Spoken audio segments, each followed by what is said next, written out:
Hello. Hello. Hello.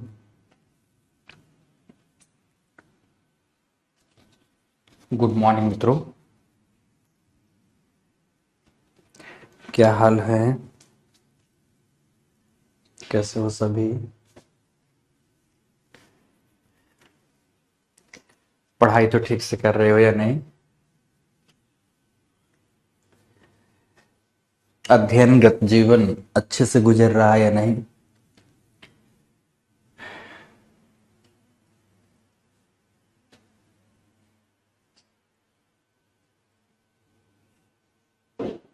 Okay, चलो उपस्थित हो जाओ सभी।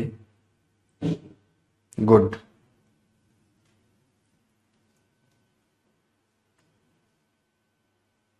ओके।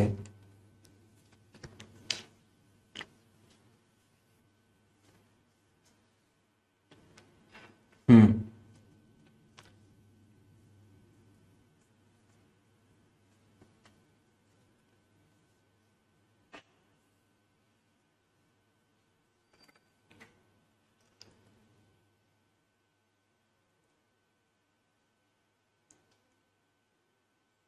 चलो। हम्म। कुल मिलाकर लगभग आप सबकी उपस्थिति हो चुकी है।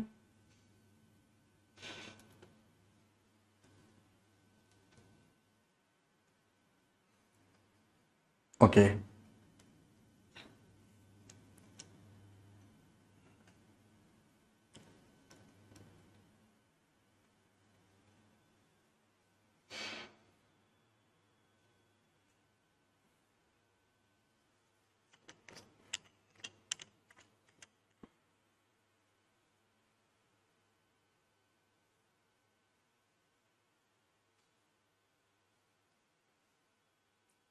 ठीक है।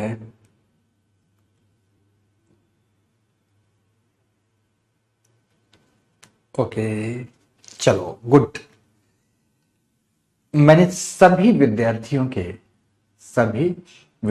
के मैसेज पढ़ भी लिए और लगातार आते रहेंगे। आपको तो पता है कि आप सब लगातार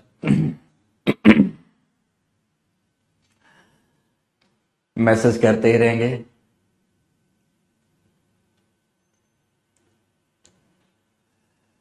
चलो, तो एक दो प्रश्न जो थे उन पर बात कर लूं। एक प्रश्न था समुद्री जलधाराओं से कि उसके एक दो टॉपिक अपलोड नहीं हुए हैं अभी। आपकी क्लास से पहले मेरी बात हो भी रही थी और अच्छी खासी डांट और दपट के साथ बात हो रही थी कि नहीं हुए तो क्यों नहीं हुए। आज अभी मैं करवाता हूं क्लास के बाद, ठीक है? मैं बैठ के खुद ही करवाता हूं, वो अपलोड हो जाएंगे आपकी कक्षा में। दूसरी बात, कुछ बच्चों ने पूछा ओशन बॉटम रिलीफ का टॉपिक चल रहा है क्या? तो उनके लिए झापड़, उनके लिए दो दो झापड़। ओके। एक बच्चे ने पूछा है कि आयनोस्फीयर का टेम्परेचर कितना होता है? नहीं पता। सच मुझे नहीं पता, पक्का झूठ नहीं बोल रहा। ठीक है। ओके।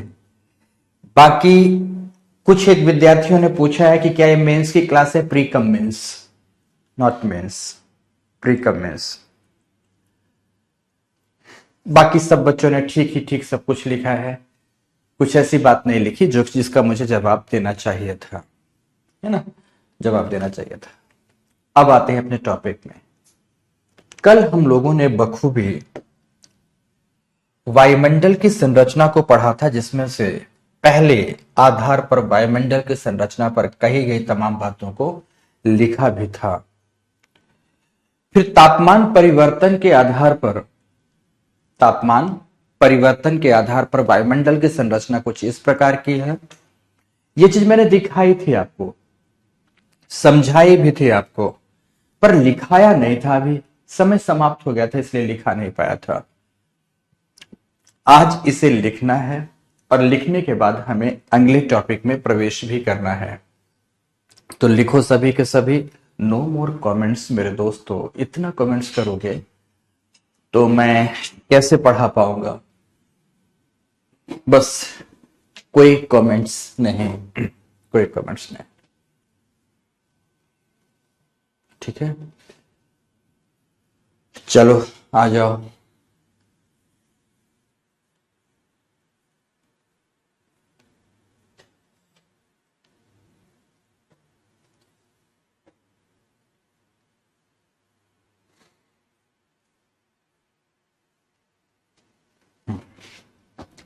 लिखो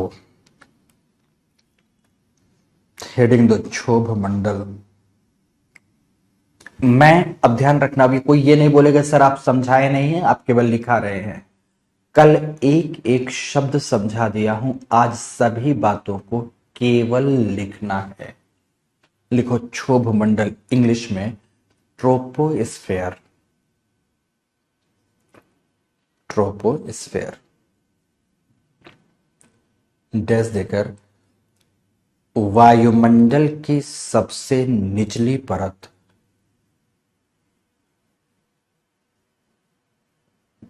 वायुमंडल की सबसे निचली परत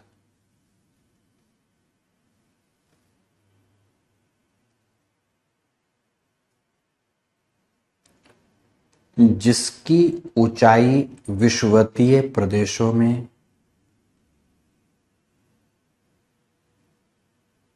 जिसकी ऊंचाई विषुवतीय प्रदेशों में लगभग 16 किलोमीटर,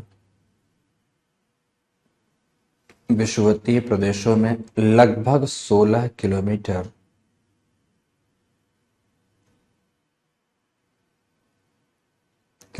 जबकि जबकि ध्रुवीय प्रदेशों में, ध्रुवीय प्रदेशों में लगभग 6 से 8 किलोमीटर, 6 से 8 किलोमीटर की पाई जाती है, की पाई जाती है। पूर्ण विराम, पूर्ण विराम। जिसका कारण उष्ण कटिबंधों में उच्च तापमान की वजह से, जिसका कारण उष्ण कटिबंधों में उच्च तापमान की वजह से, उच्च तापमान की वजह से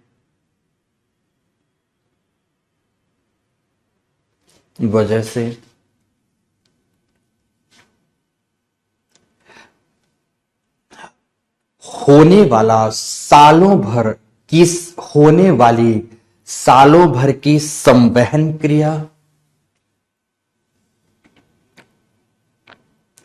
होने वाली सालों भर की संवहन क्रिया, जबकि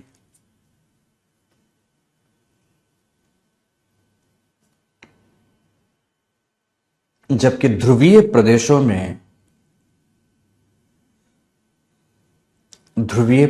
में ठंडी एवं भारी वायु, ठंडी एवं भारी वायु का अवतलित होना है, का अवतलित होना है। पूर्ण विराम, पूर्ण विराम। इसी में छोटी छोटी बात ऐसे ही लिखते चलेंगे, ठीक है ना। पैरा चेंज करो, लिखो विभिन्न वायुमंडलीय विक्षोभों,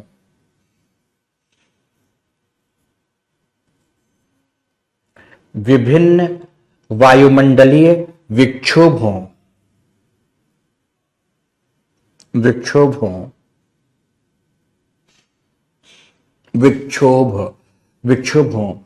की उपस्थिति की वजह से ही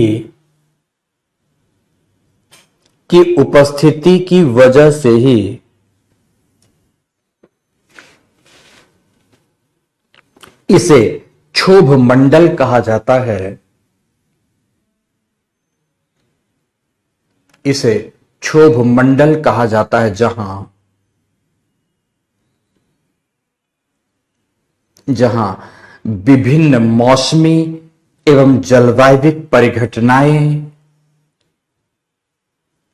जहां विभिन्न मौसमी एवं जलवायविक परिघटनाएं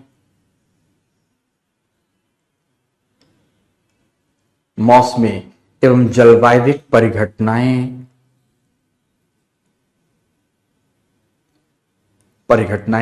देखी जाती हैं।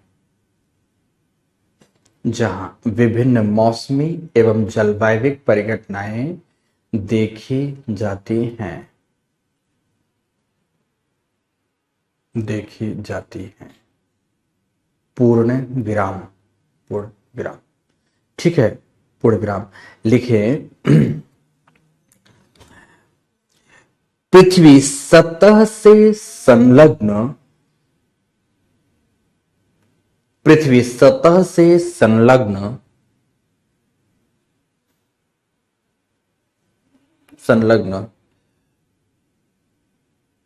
वायुमंडल की सबसे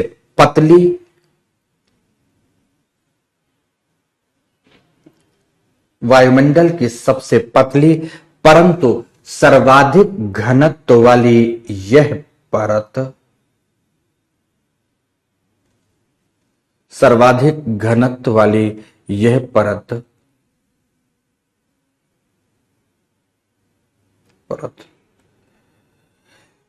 पृथ्वी के जैव तंत्र के लिए, पृथ्वी के जैव तंत्र के लिए सर्वाधिक महत्वपूर्ण है। सर्वाधिक महत्वपूर्ण है। जहां पवन संचरण,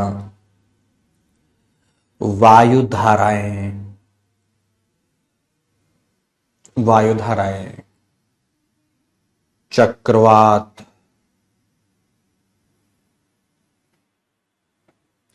प्रतिचक्रवात, बादल निर्माण, वर्षण, कोहरा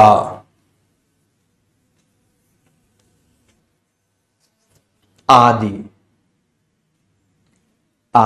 मौसमी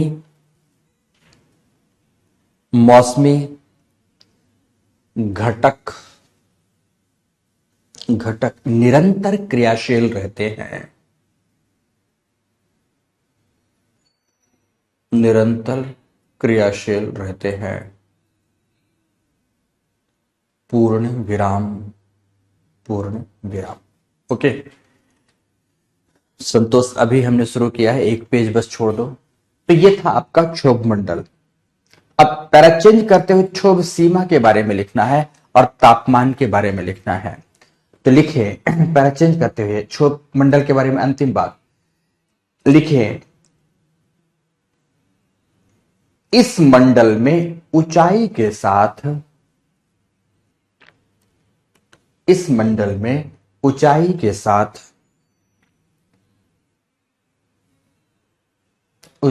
साथ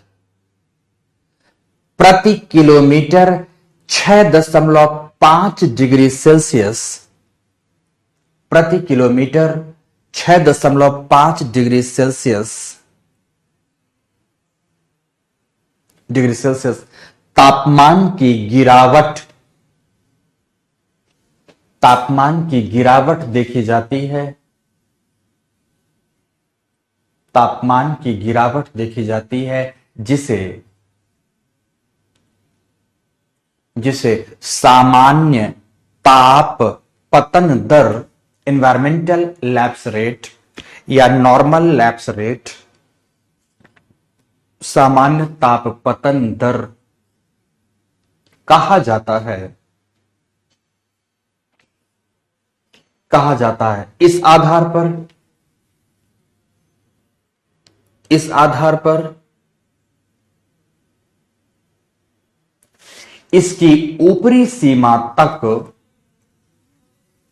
इसकी ऊपरी सीमा तक तापमान घटकर -80 डिग्री से -80 डिग्री से -45 डिग्री सेल्सियस तक -45 डिग्री सेल्सियस तक पहुंच जाता है।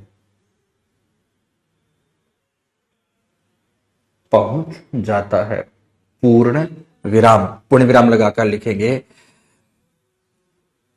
कि क्षोभ मंडल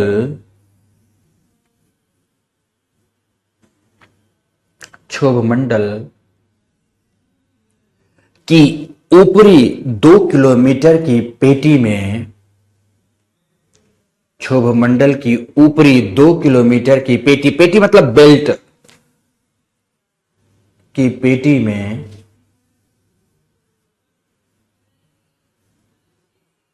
पेटी में तापमान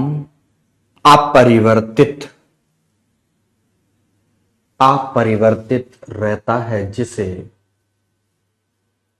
जिसे क्षोभ सीमा या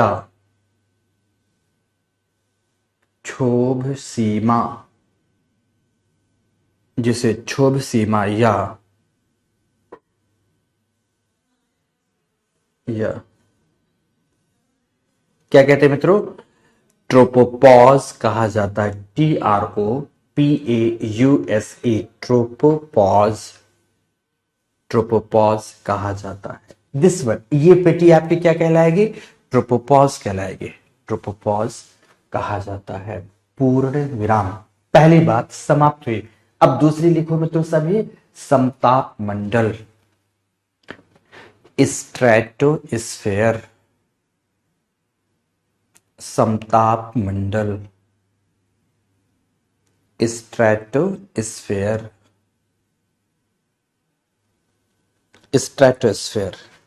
स्ट्रेटोस्फेयर के बारे में लिखिए।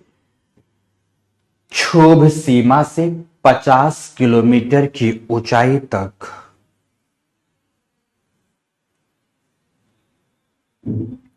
क्षोभ सीमा से 50 किलोमीटर ऊंचाई तक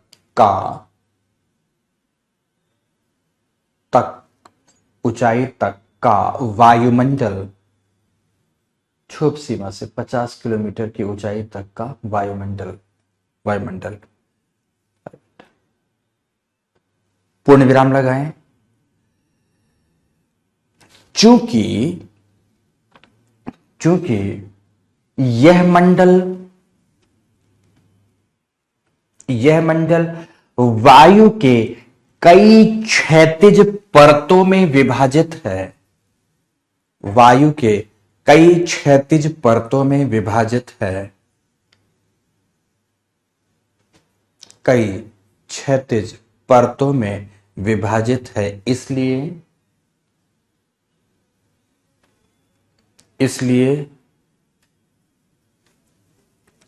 इसे स्ट्रेटोस्फेयर, स्ट्रेटा का मतलब ही होता है परत, इसलिए इसे इंग्लिश में लिखेंगे स्ट्रेटोस्फेयर कहते हैं। स्ट्रेटोस्फेयर कहते हैं तथा इसके प्रत्येक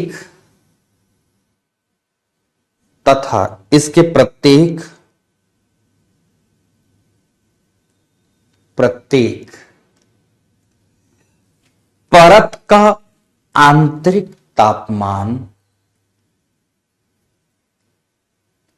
प्रत्येक परत का आंतरिक तापमान विषुवत से ध्रुवों के मध्य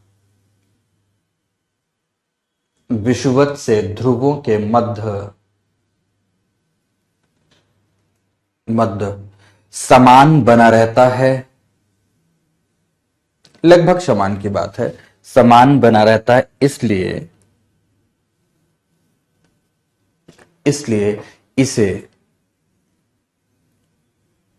इसे समताप मंडल कहा जाता है, इसलिए इसे समताप मंडल कहा जाता है। समताप मंडल कहा जाता है। जबकि जबकि जबकि इस मंडल में जबकि इस मंडल में बार बार मत लिखो। जबकि यहां ऊंचाई के साथ तापमान जबकि यहां ऊंचाई के साथ तापमान क्रमिक रूप से बढ़ता हुआ ऊंचाई के साथ तापमान क्रमिक रूप से बढ़ता हुआ लगभग 0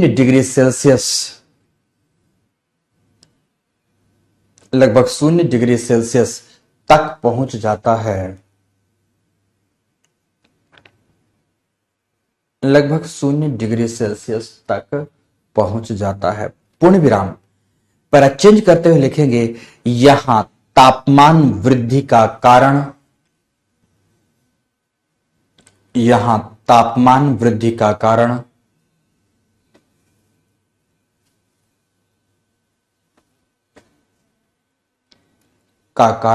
समताप मंडलीय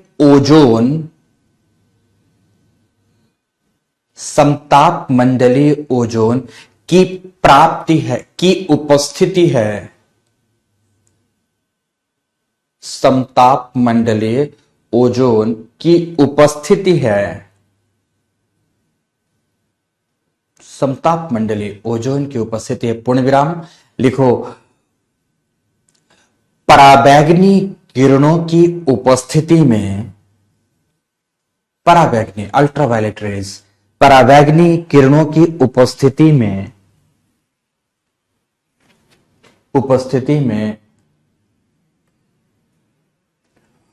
ओजोन निर्माण तथा विखंडन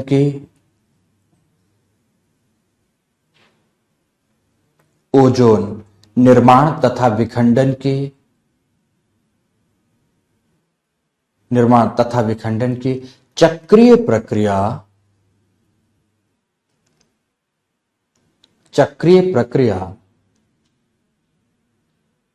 प्रक्रिया निरंतर चलती रहती है। ओजोन निर्माण तथा विखंडन की चक्रीय प्रक्रिया निरंतर चलती रहती है, जिसे चैपमैन साइकिल कहते हैं। इस क्रम में ही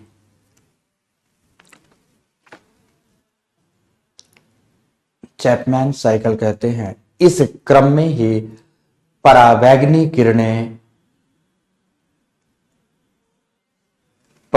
किरणें अवशोषित हो जाती हैं। पराबैंगनी किरणें अवशोषित हो जाती हैं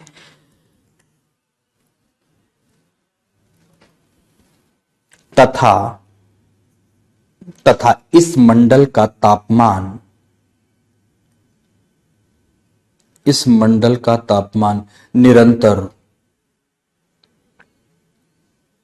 निरंतर बढ़ता जाता है। इस मंडल का तापमान निरंतर बढ़ता जाता है। Chapman cycle ozone. पूर्ण विराम लगाएं, फिर से पैरा चेंज करें, लिखें ओजोन की सर्वाधिक मोटाई या घनत्व ओजोन की सर्वाधिक मोटाई या घनत्व 18 से 25 किलोमीटर के मध्य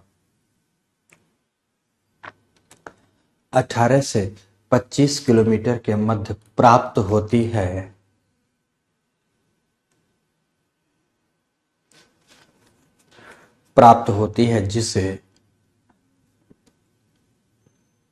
जिसे ओजोन मंडल भी कहा जाता है।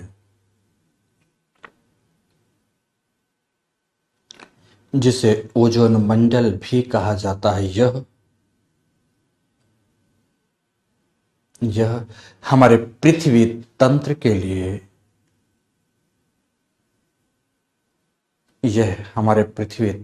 लिए रक्षा कवच, रक्षा कवच का कार्य करती है या करता है।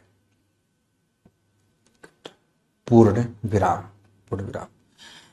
फिर पैरा चेंज करो, छोटा छोटा पैरा कैसे बन रहा देखो। फिर पैरा चेंज करो, लिखो, लिखे इस मंडल में उपस्थित वायु अत्यंत ही शांत है, अत्यंत ही शांत है, अत्यंत ही शांत है। केवल मंद क्षैतिज प्रवाह,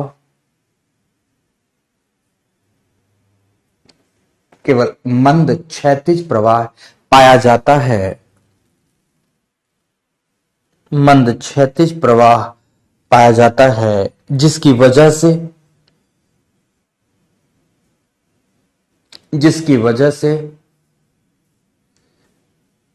जेट यान आदि यहां उड़ानें भरते हैं। कोई विक्षोभ है ही नहीं। जेट यान आदि यहां उड़ानें भरते हैं, पूर्ण विराम। जेट यान आदि यहां उड़ानें भरते हैं, पूर्ण विराम। पूर्ण विराम लगाकर लिखेंगे ध्यान से, फिर लिखिएगा आगे। लिखे साथ ही हिमकणों से निर्मित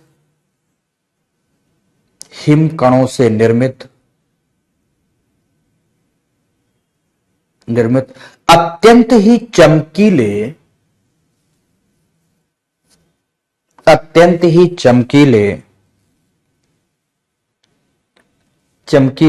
श्वेत रंग के, अत्यंत ही चमकीले श्वेत रंग के बादल दिखाई पड़ते हैं,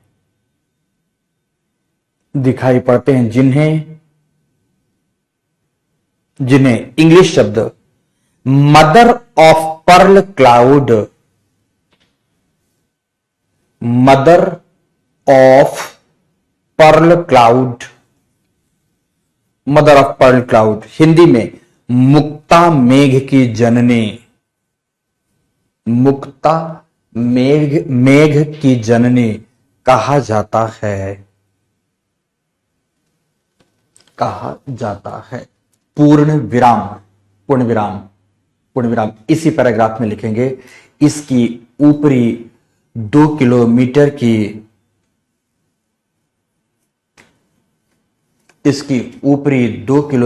की मोटी परत में, इसकी ऊपरी 2 किलोमीटर की मोटी परत में तापमान में स्थिरता पाई जाती है, न गिरावट न वृद्धि। तो क्या हो गया, तापमान में स्थिरता पाई जाती है, तापमान में स्थिरता पाई जाती है, जिसे क्या कहते हैं मित्रों,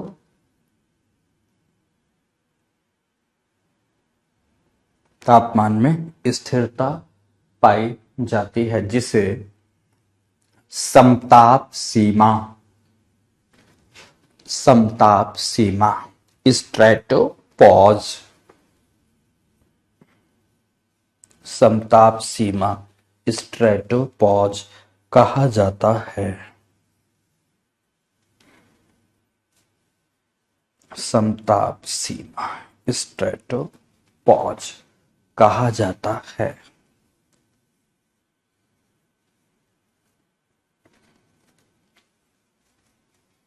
स्ट्रेटोपॉज समताप सीमा कहा जाता है। पूर्ण विराम, पूर्ण विराम। ठीक है, हो गया। नेक्स्ट लिखो मध्यमंडल, मेसोस्फेयर, मध्यमंडल, मेसोस्फेयर। मध्यमंडल के बारे में लिखिए, हेडिंग दे। मध्यमंडल के बारे में लिखिए, हेडिंग देने के बाद समताप सीमा से लगभग 80 किलोमीटर की मोटाई, समताप सीमा से लगभग 80 किलोमीटर की मोटाई वाली ट्रांजिशनल लेयर, संक्रमणशील परत, लगभग 80 किलोमीटर से समताप सीमा से 80 किलोमीटर तक मोटाई वाली संक्रमणशील परत, संक्रमणशील परत, जहां ऊंचाई के साथ पुनः तापमान में गिरावट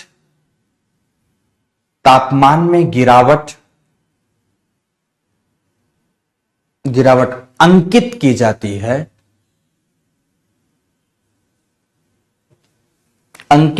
है,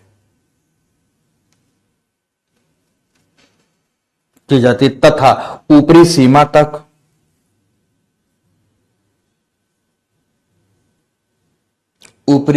तक तापमान घटता हुआ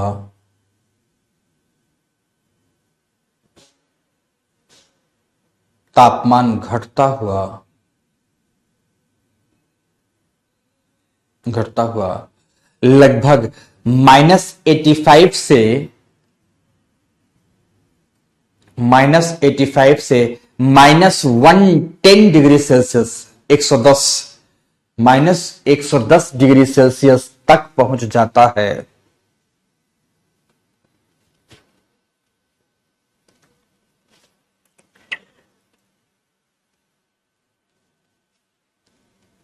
-110 तक पहुंच जाता है, डिग्री सेल्सियस तक पहुंच जाता, अर्थात यह वायुमंडल की सबसे ठंडी परत है।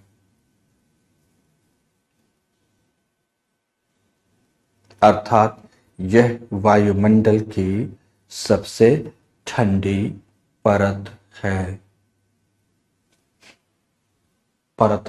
पूर्ण विराम, यह वायुमंडल की सबसे ठंडी परत है। पूर्ण विराम। क्लियर हो गई बातें? आगे ध्यान से लिखो। इसी मंडल में आप पैर चेंज कर देना यहां से। इसी मंडल में आकाशीय उल्कापिंड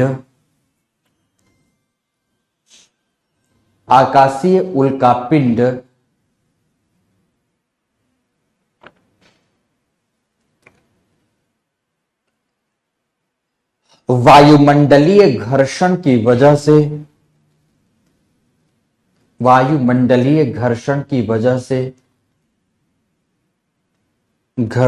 वजह से टूटते हुए तारे के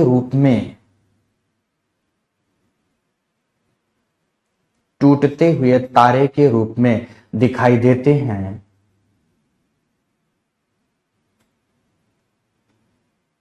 देते हैं तथा यहां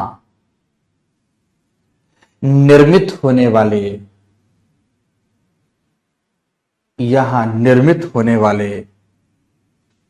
अति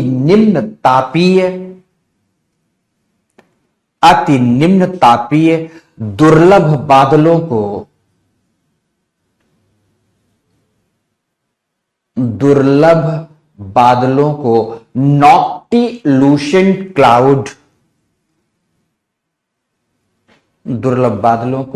नॉक्टिल्यूशेंट क्लाउड कहा जाता है।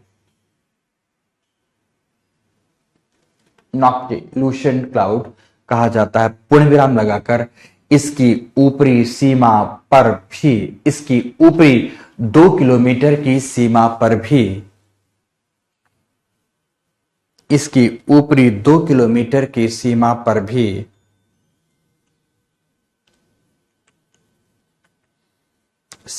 भी ऊंचाई के साथ तापमान, ऊंचाई के साथ तापमान नियत बना रहता है। ऊंचाई के साथ तापमान नियत बना रहता है, नियत बना रहता है, जिसे मेसोपॉज मध्य सीमा, मध्य सीमा मेसोपॉज कहा जाता है।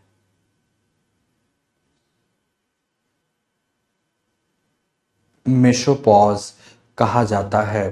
पूर्ण विराम, पूर्ण विराम, मध्य मंडल समाप्त हुआ। अब लिखे थर्मोस्फेयर, तापमंडल।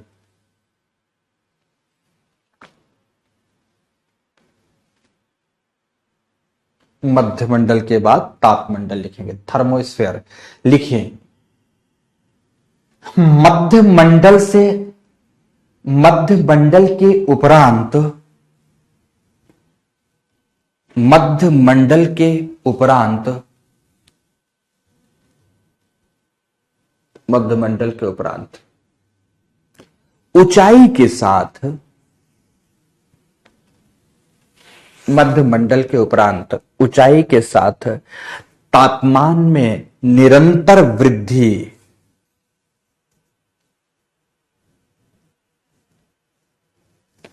तापमान में निरंतर वृद्धि प्राप्त होती है। प्राप्त होती है। इस वजह से इसे, इस वजह से वायुमंडल की इस ऊपरी परत को, इस वजह से वायुमंडल की इस ऊपरी परत को, इस ऊपरी परत को थर्मोस्फेयर, तापमंडल, तापमंडल कहा जाता है। तापमंडल कहा जाता है। पूर्ण विराम लगाएं, फिर लिखें इसी पैराग्राफ में कि गैसों की रासायनिक प्रकृति के आधार पर, गैसों की रासायनिक प्रकृति के आधार पर, रासायनिक प्रकृति के आधार पर इस मंडल को, इस मंडल को हम दो उपवर्गों में, हम दो उपवर्गों में विभाजित करते हैं। दो उपवर्गों में विभाजित करते हैं। ए और बी करके लिखो। ए आयन मंडल, आयनोस्फेयर, आयनोस्फेयर। ए में लिखेंगे आयनोस्फेयर डैश देकर, मध्य सीमा से लगभग 620 किलोमीटर की ऊंचाई, मध्य सीमा से लगभग 620 किलोमीटर की ऊंचाई तक,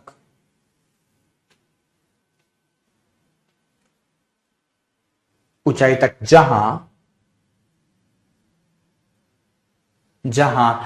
आयनित, आयनाइज्ड, आयनित ऑक्सीजन, जैसे बोल रहा हूं वैसे लिखना है, आयनित ऑक्सीजन, नाइट्रोजन, हीलियम तथा हाइड्रोजन,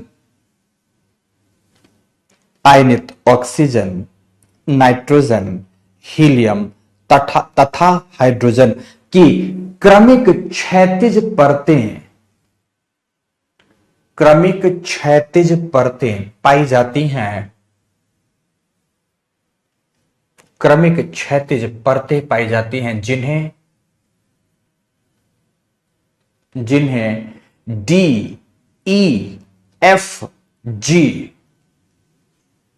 डी, ई, एफ, जी लेयर के नाम से, लेयर के नाम से जाना जाता है?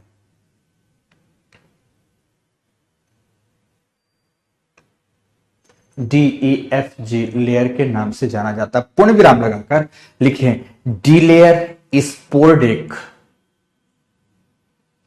D layer sporadic, SPORDIC sporadic, comma लगाइए ई लेयर केनेले हैबिसाइड, ई लेयर केनेले हैबिसाइड, हैबिसाइड तथा एफ लेयर एप्लेटन, एफ लेयर एप्लेटन के नाम से भी जानी जाती है। जी का कोई अलग नाम नहीं है। एफ लेयर एप्लेटन के नाम से भी जानी जाती हैं, जानी जाती। पूर्ण विराम पैराचेंज, पैराचेंज करते हुए लिखेंगे, पैराचेंज करते हुए सभी के सभी लिखेंगे कि आयन मंडल, आयन मंडल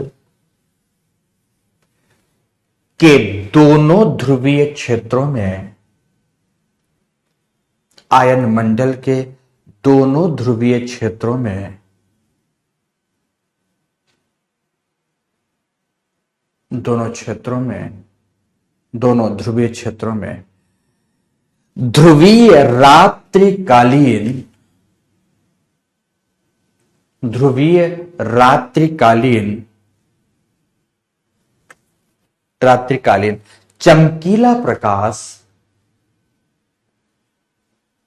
चमकीला प्रकाश दिखाई देता है, दिखाई देता है, जिससे, जिसे ऑरोरा, ऑरोरा हिंदी में लिख दीजिएगा निशा दीप्ति, ऑरोरा के नाम से जाना जाता है, ऑरोरा के नाम से जाना जाता है, जाना जाता है। पूर्ण विराम लगाकर उत्तरी गोलार्ध में, उत्तरी गोलार्ध में इसे ऑरोरा, उत्तरी गोलार्ध में इसे ऑरोरा बोरियालिस, उत्तरी गोलार्ध में इसे ऑरोरा बोरियालिस तथा दक्षिणी गोलार्ध में, दक्षिणी गोलार्ध में aurora australis, aurora borealis and aurora australis कहा जाता है, कहा जाता है। पूर्ण विराम, पूर्ण विराम पैराचेंज करते हुए लिखो पुनः, पुनः आयन मंडल की आयनाइज्ड परतें, आयन मंडल की आयनित परतें, आयन मंडल की आयनित परतें, परतें पृथ्वी से छोड़ी गई रेडियो तरंगों को, पृथ्वी से छोड़ी गई रेडियो तरंगों को पुनर्परिवर्तित, पुनर्परावर्तित कर, छोड़ी गई रेडियो तरंगों को पुनर्परावर्तित कर या परावर्तित कर, इतना शब्द भी लिख सकते हैं, परावर्तित कर रेडियो संचार, रेडियो संचार सेवाओं को सुलभ बनाती हैं, सुलभ बनाती हैं, जिसमें से, जिसमें से निचली परत, आयन मंडल की निचली परत, निचली परत दीर्घ रेडियो तरंगों को, निचली परत दीर्घ रेडियो तरंगों को तथा ऊपरी परत, ऊपरी परत लघु रेडियो तरंगों को, लघु शॉर्ट रेडियो वेव्स लघु रेडियो तरंगों को परावर्तित करती हैं, परावर्तित करती हैं। पूर्ण विराम, पूर्ण विराम।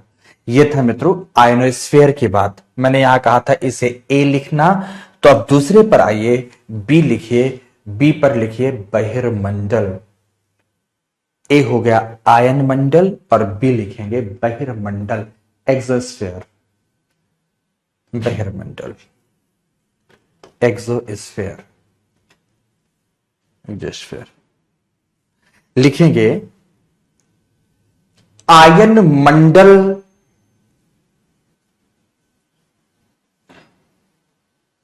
के ऊपरी भाग में,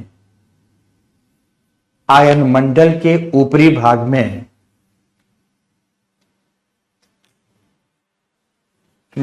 अत्यंत ही विरल दशा में, अत्यंत ही विरल दशा में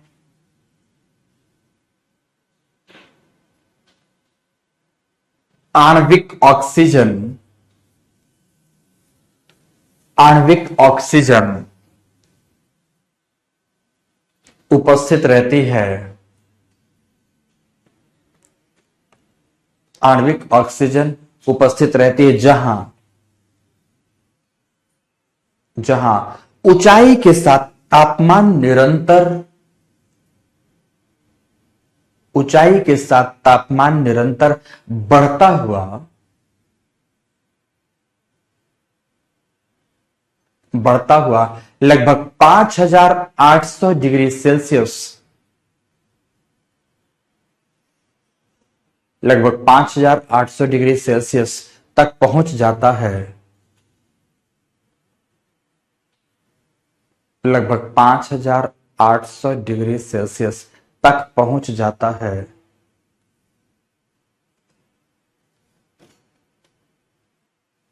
पांच हजार 800 डिग्री सेल्सियस तक पहुंच जाता है।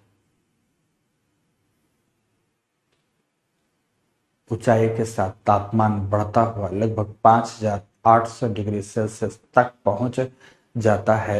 इस मंडल को ही, इस मंडल को ही बहिर्मंडल, इस मंडल को ही बहिर्मंडल के नाम से जानते हैं।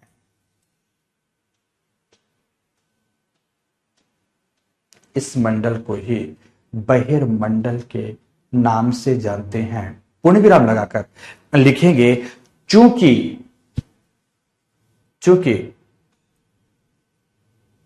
यहां गैसों की अत्यंत ही विरलता है, चूंकि यहां गैसों की अत्यंत ही विरलता है, इसलिए, चूंकि यहां गैसों की अत्यंत ही विरलता है, इसलिए उच्च तापमान के बावजूद, उच्च तापमान के बावजूद, उच्च तापमान के बावजूद,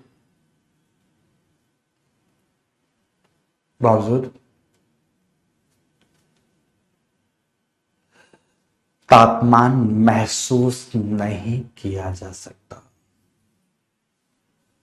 तापमान महसूस नहीं किया जा सकता। पूर्ण विराम लगाकर अंततः यह मंडल, अंततः यह मंडल सूर्य के चुंबकीय मंडल में, मैग्नेटोस्फीयर ऑप्शन, सूर्य के चुंबकीय मंडल में विलीन हो जाता है। चुंबकीय मंडल में विलीन हो जाता है। पूर्ण विराम। वायुमंडल की संरचना समाप्त। वायुमंडल की संरचना समाप्त। अब हेडिंग 2, वायुमंडल का महत्व, importance of atmosphere. Importance of atmosphere. वायुमंडल का महत्व लिखें। राजेश मिश्र लिखेंगे राजेश मिश्र सर को नहीं पता, नहीं पता। आगे की लाइन लिखेंगे आप स्वयं ही ज्ञान के सिंधु हैं, आप स्वयं ही ज्ञान के सिंधु हैं, इसलिए स्वयं लिखने का प्रयास करें। लिखेंगे कि नहीं? अब वायुमंडल का महत्व क्या हो सकता है? वायुमंडल का महत्व क्या हो सकता है? मुझे नहीं पता, क्योंकि मैं ना वायुमंडल जानता ना उसका इंपॉर्टेंस मैं जानता। ठीक है, ठीक है ना? तो चलेगा, चलेगा ना? ओके, तो महत्व लिख लीजिएगा। वायुमंडल इसी के साथ समाप्त हुआ, समाप्त हुआ। बस अब हम लोग नेक्स्ट टॉपिक पढ़ने जा रहे हैं। हमारा जो नेक्स्ट टॉपिक है वह है सूर्य तप, इंग्लिश में बोलते हैं इंसोलेशन। इंसोलेशन बड़ा महत्वपूर्ण,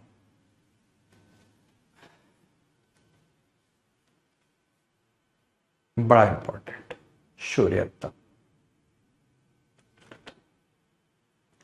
समझाएंगे अजय, पक्का पक्का समझाएंगे। अमित ने कुछ पूछा है पर प्रश्न नहीं है। सर थोड़ा बता दीजिए क्या पूछना चाहते हो अमित? तुम्हारा प्रश्न नहीं है बाबू।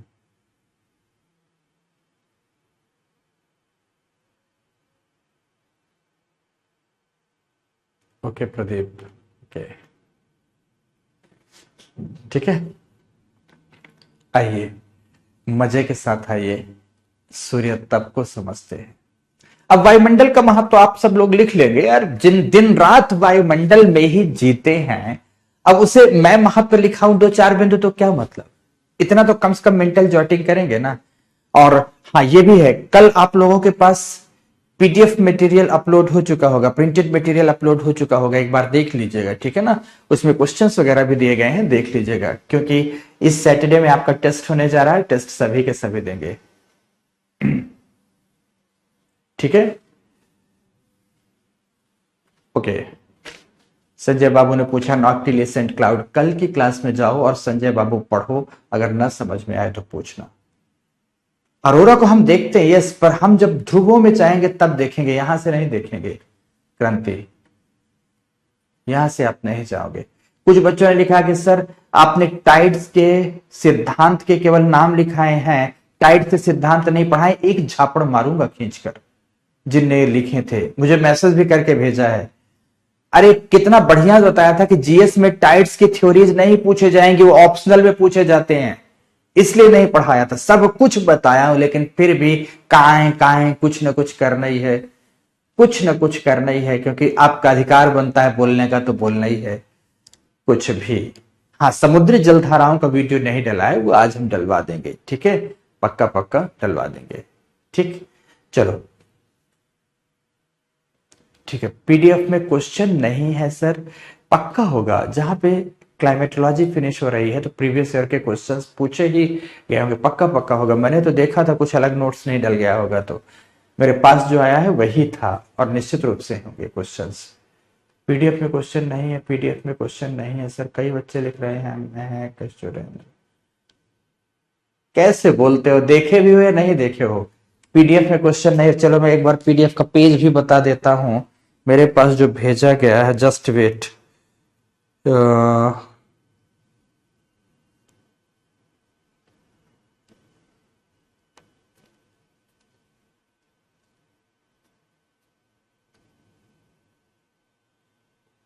Just wait.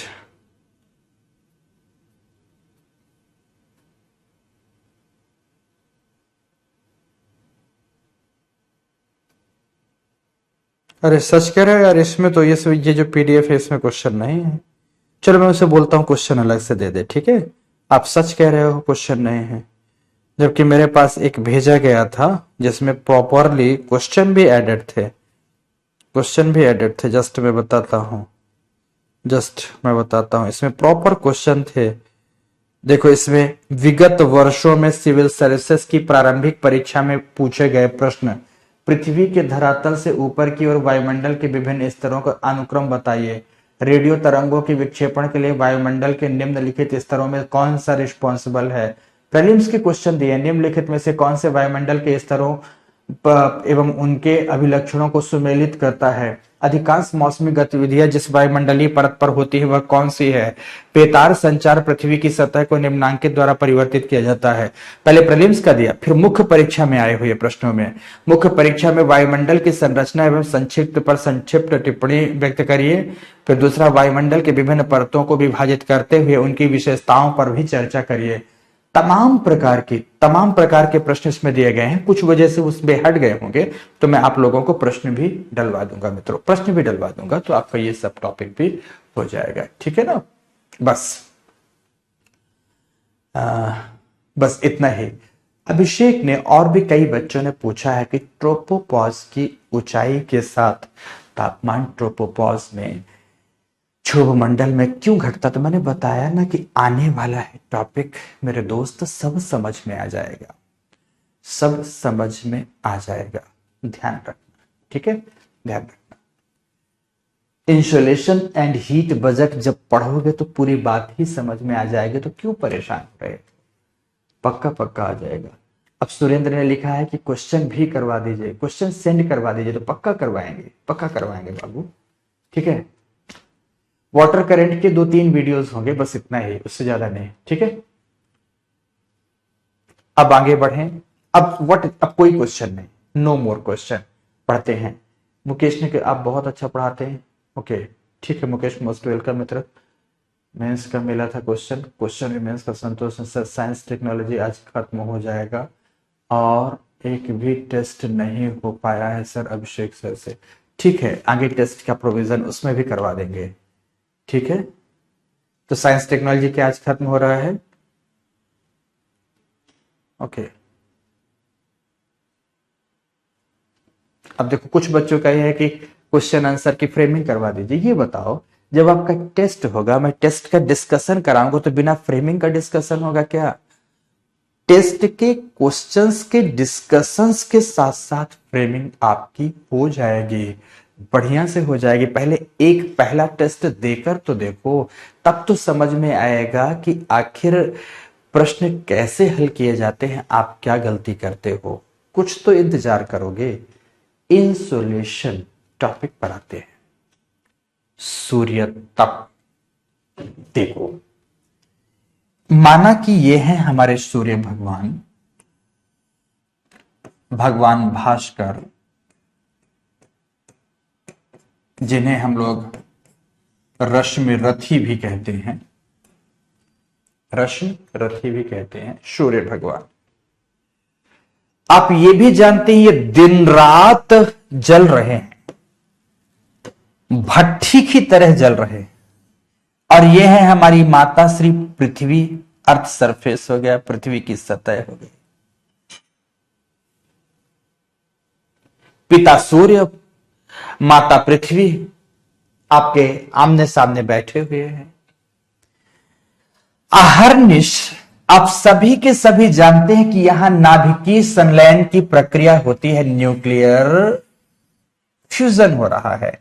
इस नाभिकीय संलयन की प्रक्रिया से मुक्त होती है ऊर्जा।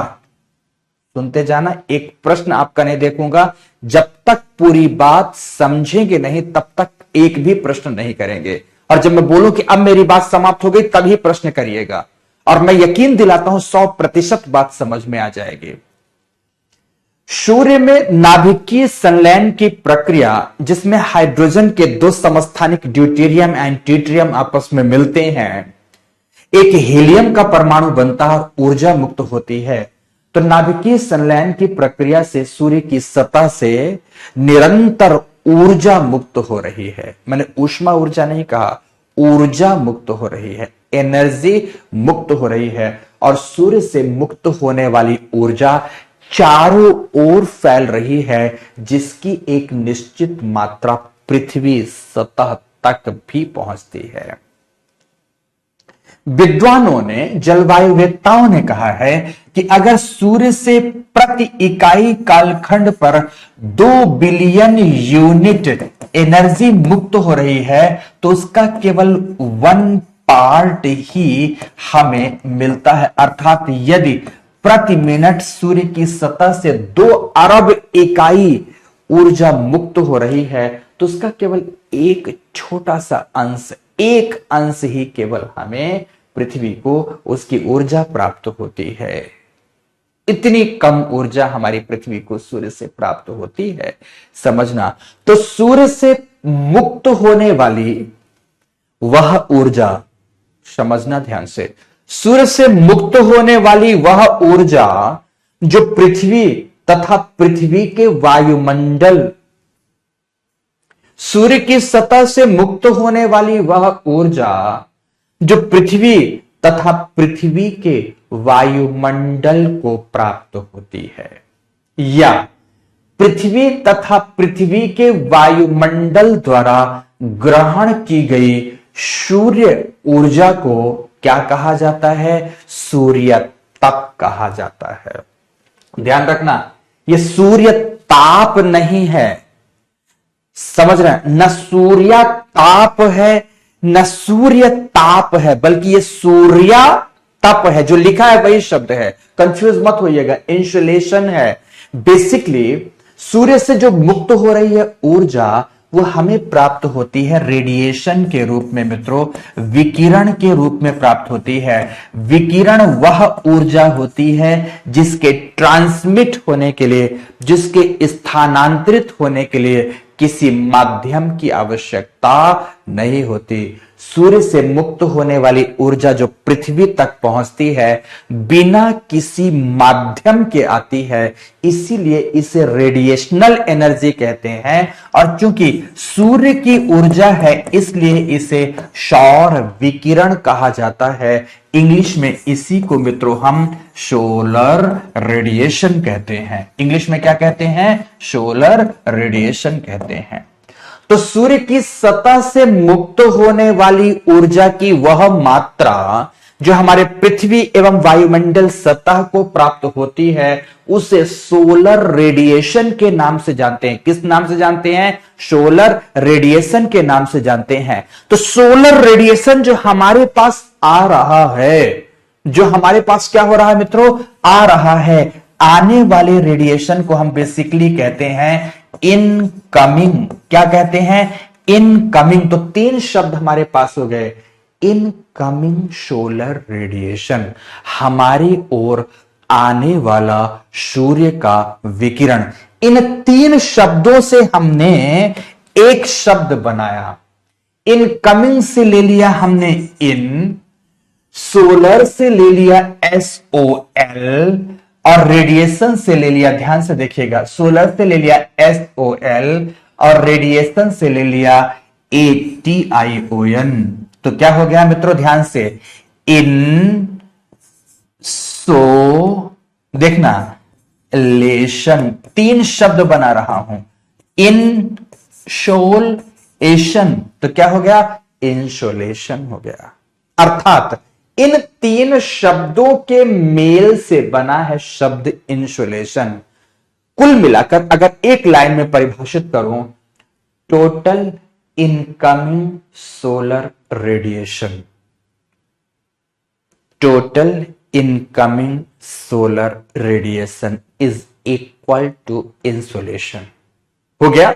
अब हिंदी में समझो, सूर्य से मुक्त होने वाली ऊर्जा की वह कुल मात्रा, सूर्य से मुक्त होने वाली ऊर्जा की वह कुल मात्रा जो विकिरण के रूप में पृथ्वी तथा वायुमंडल की सतह को प्राप्त होती है, उसे ही सूर्य तप कहा जाता है, उसे ही इंसोलेशन कहा जाता है। क्या कहा जाता है? उसे ही इंसोलेशन कहा जाता है। सूर्य की सतह से प्रति इकाई कालखंड में 2 बिलियन यूनिट ऊर्जा पर मिनट मुक्त होती है, जिसकी केवल एक इकाई मात्रा ही पृथ्वी सतह को प्राप्त होती है, जो कि 1.94 कैलोरी प्रति मिनट प्रति सेंटीमीटर स्क्वायर क्षेत्रफल पर होती है।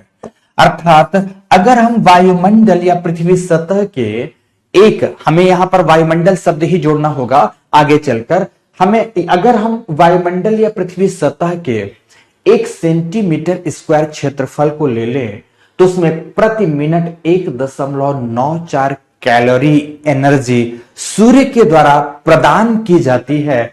सूर्य से प्राप्त होने वाली इस ऊर्जा की मात्रा को वायुमंडल के ऊपरी परत में, जो कि लगभग सालों भर नियत पाई जाती है, इसे ही सोलर कांस्टेंट कहा जाता है, सौर नियतांक कहा जाता है। कभी आपसे पूछता है कोई कि सोलर कांस्टेंट की मात्रा कितनी है, तो सोलर कांस्टेंट की मात्रा मित्रों, कांस्टेंट की मात्रा 1.94 कैलोरी प्रति मिनट प्रति सेंटीमीटर स्क्वायर क्षेत्रफल, क्योंकि क्षेत्रफल है तो सेंटीमीटर स्क्वायर क्षेत्रफल पर प्राप्त होती है। सोलर कांस्टेंट क्या है? वायुमंडल की ऊपरी परत में सूर्य से मुक्त होकर प्रवेश करने वाली ऊर्जा की वह मात्रा जो प्रति सेंटीमीटर स्क्वायर क्षेत्रफल में प्रति मिनट पर प्राप्त होती है, उसे ही सोलर कांस्टेंट कहा जाता है, सौर नियतांक कहा जाता है। तो चलो सबसे पहले मैं इतनी मोटी मोटी बात लिखाता हूं, फिर उसके बाद आगे की बात लिखाऊंगा। चलो लिखो सभी, सूर्य तप में लिखो पृथ्वी सहित संपूर्ण सौरमंडल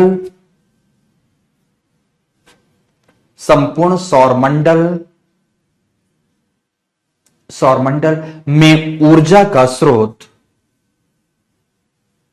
संपूर्ण सौरमंडल में ऊर्जा का स्रोत सूर्य है।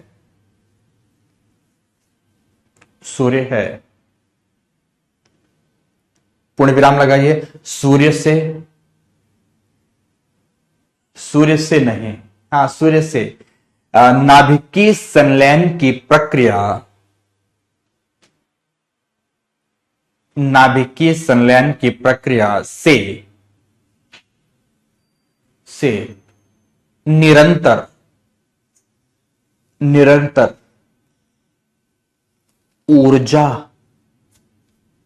ऊर्जा सौर आंधियों के रूप में, सोलर विंड्स, सौर आंधियों के रूप में मुक्त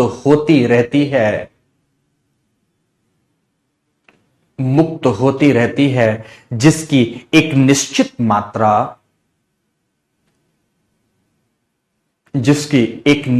मात्रा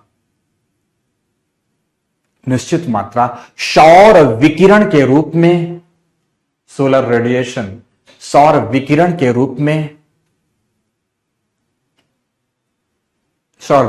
रूप में पृथ्वी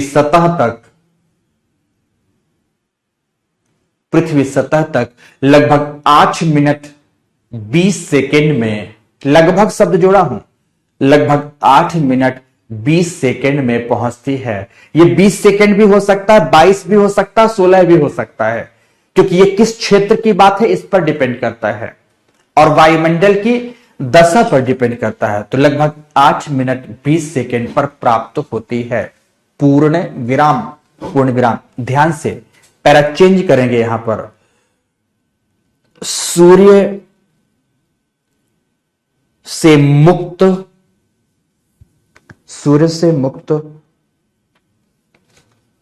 ऊर्जा की वह कुल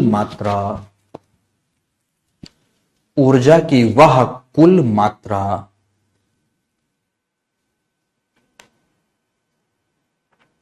जो हमारे पृथ्वी तंत्र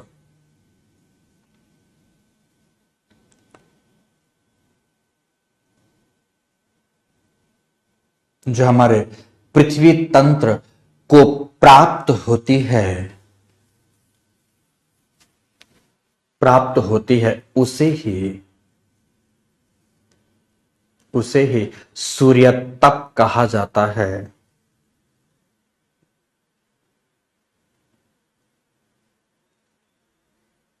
उसे ही सूर्य तप कहा जाता है।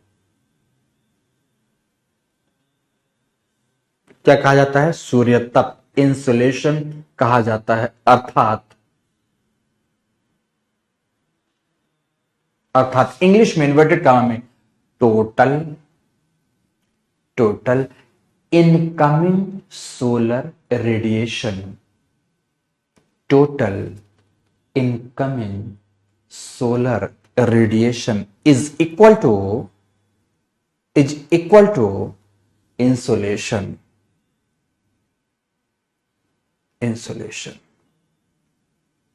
Total incoming solar radiation is equal to insulation. पूर्ण विराम हो गया। आपको समझ में आ गई इतनी मोटी मोटी बातें। अब आगे पैरा चेंज करते हुए फिर से लिखेंगे। लिखें, सूर्य की सतह से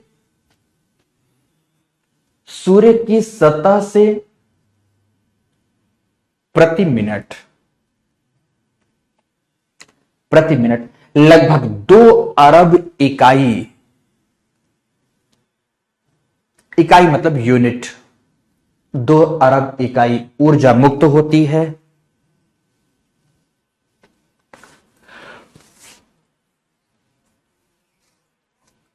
जिसका केवल एक भाग ही, जिसका केवल एक इकाई भाग ही, 2 अरब का एक इकाई, जिसका केवल एक इकाई भाग ही पृथ्वी तंत्र को प्राप्त होता है।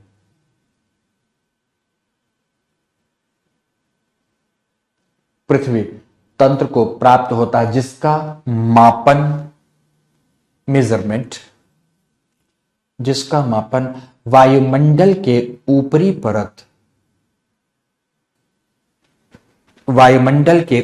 परत में किया जाता है। जिसका मापन वायुमंडल के ऊपरी परत में किया जाता है। पूर्ण विराम लगाकर लिखेंगे, वायुमंडल की वह बाह्य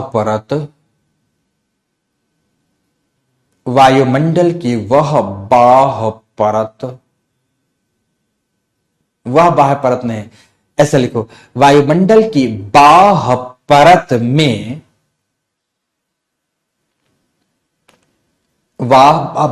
परत में, प्रति इकाई कालखंड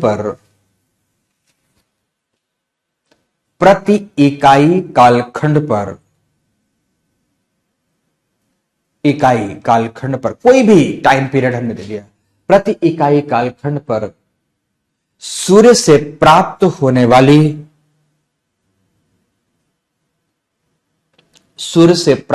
वाली ऊर्जा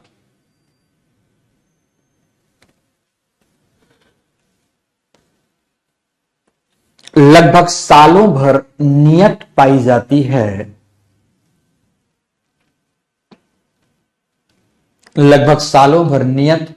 है।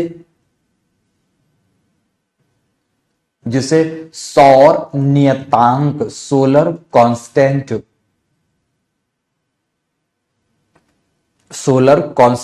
कहा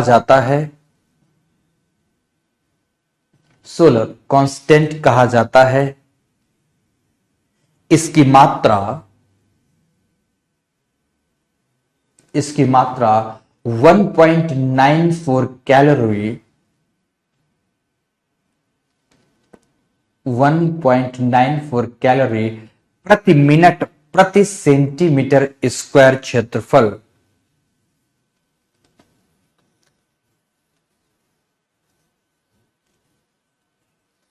प्रति मिनट प्रति सेंटीमीटर स्क्वायर क्षेत्रफल है।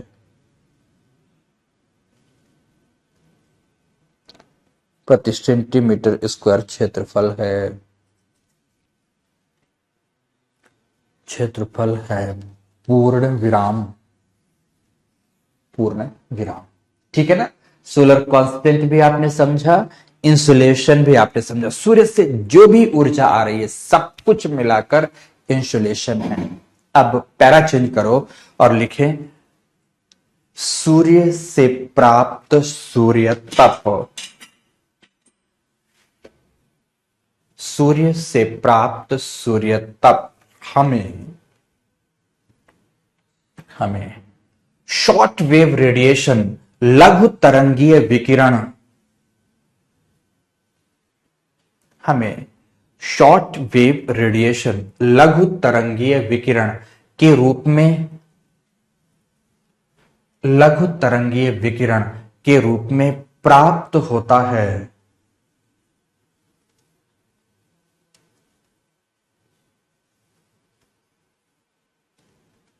प्राप्त होता है, लघु तरंगीय विकिरण के रूप में प्राप्त होता है, पूर्ण विराम, पूर्ण विराम,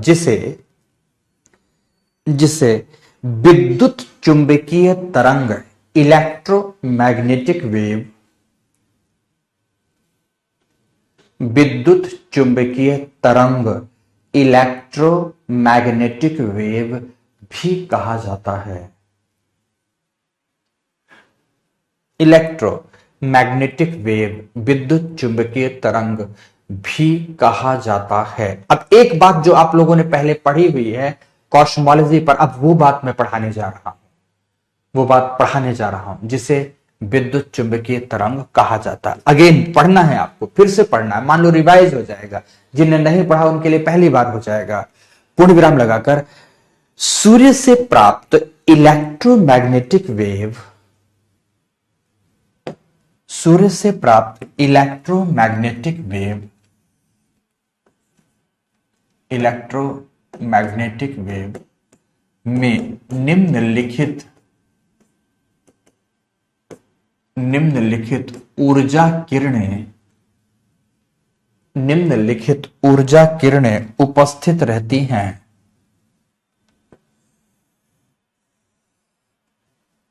उपस्थित रहती हैं। जस्ट वेट,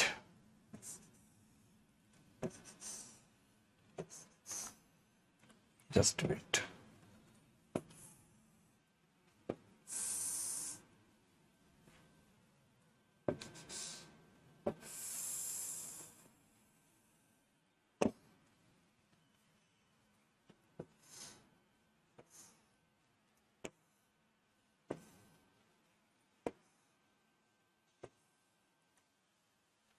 ये स्पेक्ट्रम दिखा रहे हैं कि आखिर इसमें क्या क्या उपस्थित होगा।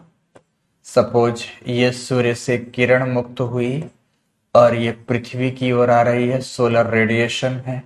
बेसिकली ये हमें शॉर्ट वेव रेडिएशन या इलेक्ट्रोमैग्नेटिक वेव के रूप में प्राप्त होता है। अब जो सूर्य से प्राप्त हो रहा है सूर्य तप, उसके स्पेक्ट्रम में क्या क्या है, उसमें कौन कौन सी ऊर्जा किरणें हैं। तो उसमें मित्रों जैसे आप अगर व्हाइट लाइट को, श्वेत प्रकाश को प्रिज्म से गुजारते हैं तो उसमें 7 रंग दिखते हैं। हमें तो सफेद प्रकाश दिखता है, हमें सूर्य का प्रकाश एक रंग का दिखाई देता है, लेकिन जैसे ही प्रिज्म से गुजारते हैं तो उसमें हमें 7 कलर्स दिखाई देते हैं। ठीक इसी प्रकार से इंसुलेशन जो प्राप्त होता है वो हमें विभिन्न विभिन्न ऊर्जा किरणों का दिखाई नहीं देता, बट सच्चाई यह है कि इसमें इतने प्रकार की ऊर्जा किरणें उपस्थित रहती हैं जो मैं आपको दिखाने जा रहा हूं। सबसे घातक और सबसे छोटी तरंग दैर्ध्य वाली, लेकिन जिसमें सबसे अधिक ऊर्जा है वह है गामा रेज। इससे कम ऊर्जा और इससे बड़ी तरंग दैर्ध्य वाली जो किरण है वह है एक्स रेज। फिर क्रमिक रूप से बढ़ती हुई तरंग दैर्ध्य में अल्ट्रा वायलेट रेज का नंबर आता है, अल्ट्रा वायलेट रेज का। यहां पर जो होता है वह है इंफ्रा रेड रेज है मित्रों, तो यहां पर माइक्रोवेव रेज हैं, तो यहां पर रेडियो वेव रेज हैं। और ये जो होती है वो विजिबल रेज कहलाती है मित्रों, जिसे हम लोग हिंदी में दृश्य प्रकाश कहते हैं। क्या कहते हैं इसे? दृश्य प्रकाश कहते हैं। ये जो हमें दिखाई देता है ना, सूर्य के प्रकाश, सूर्य की धूप में हमें जो प्रकाश दिखता है ना, उसे हम विजिबल रेज कहते हैं। वी आर करके इसे लिखते हैं, विजिबल रेज, दिखाई देने वाला जो प्रकाश है। इसी की वजह से सूर्य किरणों की उपस्थिति में किसी भी वस्तु को हम देख पाते हैं। आप ये भी जानते हैं जो विजिबल रेज होती है, ये विजिबल रेज 7 रंगों की बनी होती है। कितने कलर्स होते हैं इसमें? 7 कलर्स होते हैं। 7 कलर्स होते हैं, जिन्हें आप विबग्योर के नाम से या बैजानीह पिनाला के नाम से जानते हैं। बैगनी, जामुनी, नीला, हरा, पीला, नारंगी, लाल, ये 7 रंग प्राप्त होते हैं, जिसमें से जो सबसे छोटी तरंग दैर्ध्य की श्वेत किरण है वो बैगनी है, जिसको वॉयलेट बोलते हैं। और जबकि सबसे बड़ी तरंग दैर्ध्य होती है लाल रंग की, जिसे हम रेड बोलते हैं। बैगनी या वायलेट, इसकी तरंग दैर्ध्य प्राप्त होती है 0.4 माइक्रोन या माइक्रोमीटर की, जबकि लाल रंग की तरंग दैर्ध्य प्राप्त होती है 0.7 माइक्रोन या माइक्रोमीटर की प्राप्त होती है। तो बैगनी से लेकर लाल रंग तक 7 रंगों की ऊर्जा किरणों से मिलकर बना है दृश्य प्रकाश, जिसे व्हाइट लाइट या सनलाइट विबग्योर के नाम से, बैजनानेह पिनाला के नाम से हम जानते हैं। तो सूर्य से जो हमें सूर्य तप प्राप्त होता है, इसमें इतने प्रकार की ऊर्जा किरणें उपस्थित होती हैं। Gamma rays, X rays, ultraviolet rays, visible rays, infrared rays, microwave rays, radio wave rays, इतने प्रकार की ऊर्जा किरणें इसमें उपस्थित होती हैं। तो जल्दी से मित्रों फटाफट इस चित्र को बनाओ, फटाफट बनाओ। मैं साइड में हूं।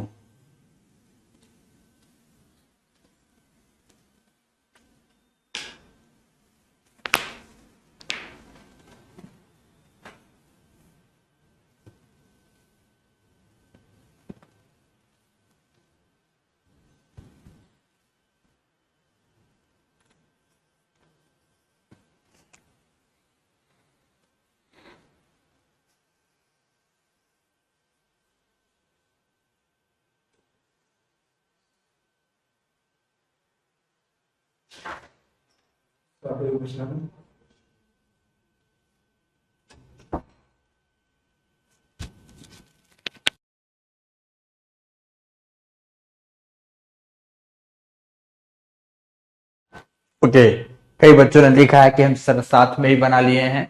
बहुत अच्छा है। जिन्होंने नहीं बनाया वो फटाफट बना लें, फिर मुझे लिखाना है।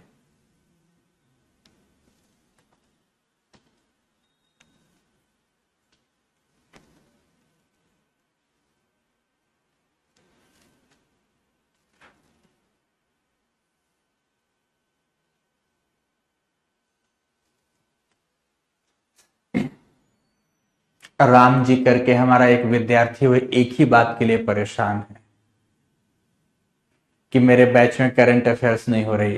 अभी की कक्षा मेरी नहीं पढ़ रहा है वो, बस उसे करंट अफेयर्स की चिंता। अरे भाई अभी की क्लास तो पढ़ ले, फिर उसके बाद बात करना।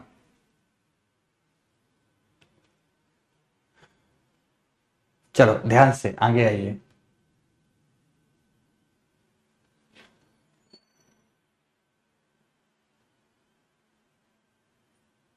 ठीक है, सुनना ध्यान से, लिखो सभी। अब आगे ये चित्र बन गया ना, लिखें।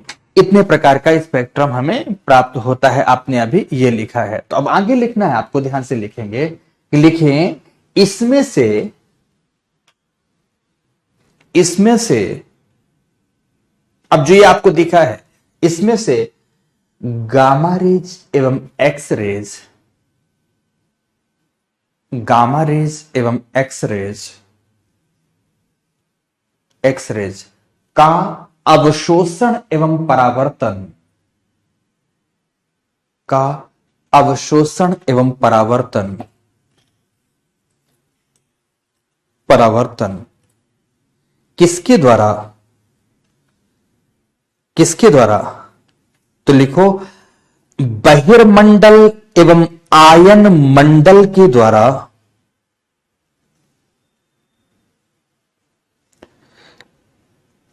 बहिर्मंडल एवं आयन मंडल के द्वारा